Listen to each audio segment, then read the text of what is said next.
I'm so excited to talk to you because, first of all, before we talk about this movie, which I absolutely adored, and I thought you were phenomenal in it, I got to mention everybody's talking about Jamie because I saw the original production in London when it first wow. came out, and I was blown away. And I downloaded the music like within 15 seconds after I walked out of that theater.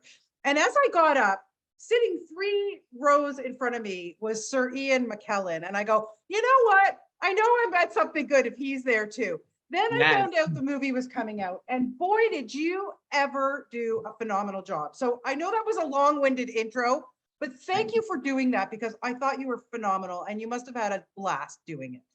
Yeah, I mean, that project really like changed my life. Like that character was a gift.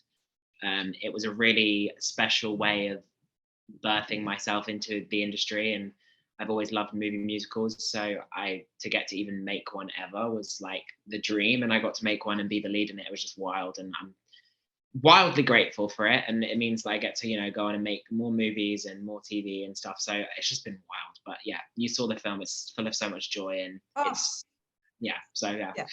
Yeah, I still listen to the soundtrack on my Spotify all the time. I just love it so much. And and transitioning into something like this because really, Oliver isn't so much different than Jamie because you take these roles of these kind of outcasts, so to speak, and they always have these great turnarounds. And I love that. Is that something that really, draws you to this type of character?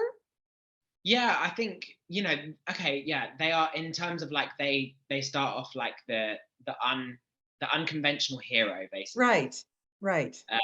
And then they win or they don't win at the end. You can make your decision with this one whether you think he wins. Same with Jamie, you can decide whether, when he's taking the bins out at the end of the film, you can decide, do you think that that's a win, or is he just back at home and he's had a lesson learned? So yeah, I suppose that the unconventional hero is a trope that I love. I think the characters are very different though, like in terms of like what they look like, what they sound like, where they're from, what their backgrounds are from, and they do very different things. So I think, yes, I'm drawn to that trope and that type of story because it's kind of synonymous with who Max is as a person. Speaking about myself in the third person, weird, but yeah, I think they're very different, and they have very different journeys. And the reason I wanted to play Oliver is because I got to do things that challenged me again, that opened up new things. There's no singing involved. I'm talking a lot in this film to like people that aren't responding. It's really heavy performance driven from me, and I loved it. It was a big challenge, and it was a new accent, and it was a new style of genre for me. So it was another blessing, really. I mean, what other film will you be digging up dead bodies? No, I won't be doing that again in the movie, and I probably won't be doing it in real life. Well, let's hope not. No, yeah. You've got a big career ahead of you. There's no question about it. But when you you kind of answered it a little bit before, but you're reading the script, and my heart goes out for Oliver, but there's reasons why, what happens and how he is, but then he, makes it happen. And but I just was wondering like how you connected with him. Like how much of yourself did you see in this guy? What was my way in? Like what was my way in? Kinda. Because sometimes you have to connect with characters. Sometimes they're a million times different than what you are. But for some reason, I don't know. I just felt that there was some kind of connection there when I was watching. Listen, we shot this film during the pandemic. So this film was the loneliest boy in the world. And so many of us actors and crew had just spent so much time on our own. Without our friends, without our loved ones, without, going on any dates, meeting new people. And so like we all got to bring that essence to this film about loneliness, really, and that translates. But specifically for me, I suppose, is that my character is like integrating into this world in a new way. And we were really at a time globally where that was happening. People were stepping out of their house for the first time, and we were doing that while no one else was working. Like the shop was still shut. You could only get delivered food. Like the shops, you still had to wear your mask and everything. So that was easy and relatable. And then I got to pull that in. And I suppose, and my other way in, and I think my way in with a lot of acting is that I love referencing. I love like watching old films, and I really wanted Oliver to be a bit withdrawn and a bit of a listener, which I think that comes across in the film. And that's like and I looked at like loads of Winona Ryder's earlier work, and then I was really inspired by Johnny Depp's performance in Edward Scissorhands, really to 100%. Yeah, I got the Edward Scissorhands vibe watching this for sure. Yeah, just to step me off the edge, because also like I was very aware that like though I had to play the truth of these situations, that this is a comedy horror, and it's going to require a performance, and it's going to require some level of style with a different lens, and I couldn't do that without referencing and being specific. So. For sure, yeah. And tell me a little bit about working with Hero, because you know, for the first little part of the film, I don't know how he kept a straight face when you were trying to manipulate his body on that couch. I mean, oh God, I mean, hilarious stuff. That was really, really funny. But as I'm watching this relationship grow with this dead guy, I'm feeling you guys are not faking this friendship. I think it happened in real life. No, we're really good. We're really good friends. And me and Hero, you know, we both love films. We're both like real film lovers, and we're both. Our heart is really creative and creatively inspired, and you know, we're from different backgrounds as well. Like, our ways into the industry have been very different, and he loves football and I don't love football. So much like Mitch and Oliver, we do have our differences, and we do find our common ground. And we, you know, we all lived together for that whole time in a bubble, and we got to like play cards and have a drink in the evening, go for dinner together. So it was not hard to really be his friend, and he's a brilliant actor. And I really, you know, he wanted to step into this role, much like we were both kind of doing this project for the same reason. You know, I was very aware that I didn't want to step into another archetypal queer Jamie role, just because it can be very easy for any casting director to just see you as that, and then the roles keep coming, and that can service you and be really successful, or it can't. And then Hero, in a similar vein, was like, you know, I'm always the attractive love interest. Like, I want to do something that's funny, where I'm not just like.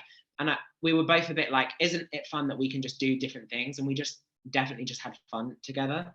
In making it. So I think that is probably what you're seeing in the undercurrent of us just like actually just having the best time and taking the mick. Yeah, and it's bold. And I just said that to him. I just talked to him a couple of minutes ago, and I said, like, your fan base knows you as this guy in After, you know, the After movies or whatever. And I love the fact that he now has showed his comedic chops, like hilarious.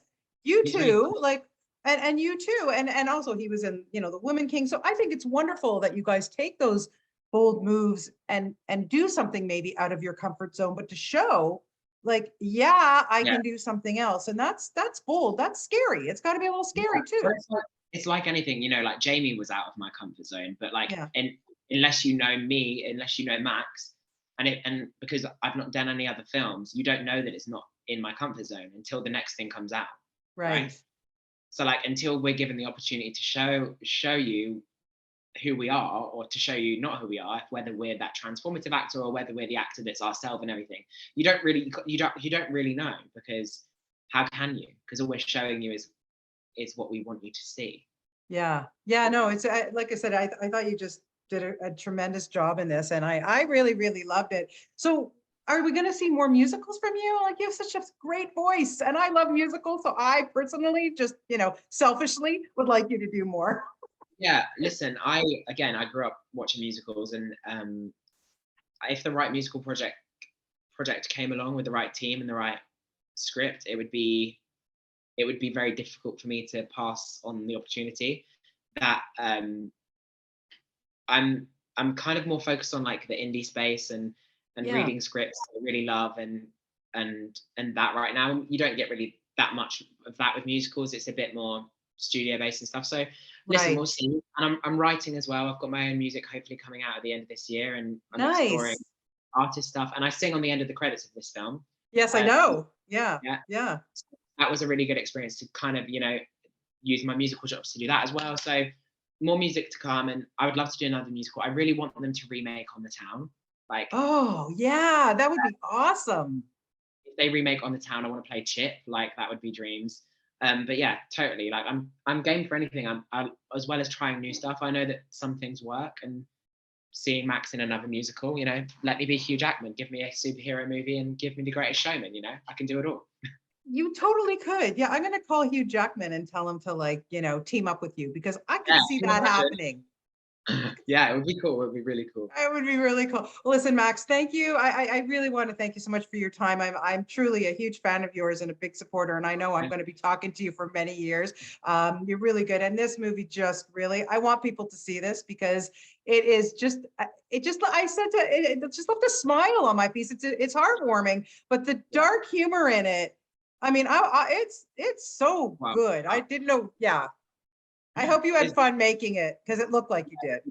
We really, really did. We really, really did. And yeah, thank you so much for your kind words. I really do appreciate it. Listen, my huge, huge pleasure. And come visit me in Toronto sometime. I want to take you out. And oh my gosh, I'm desperate to get to Canada. I'm so desperate. Like I have a few friends there and I'm so desperate to come to Canada. So okay, well, you let me know if you come to Toronto, you hook up with the publicist, let them know where to find Bonnie, and I will take you for a good time, I promise. Yes, we must.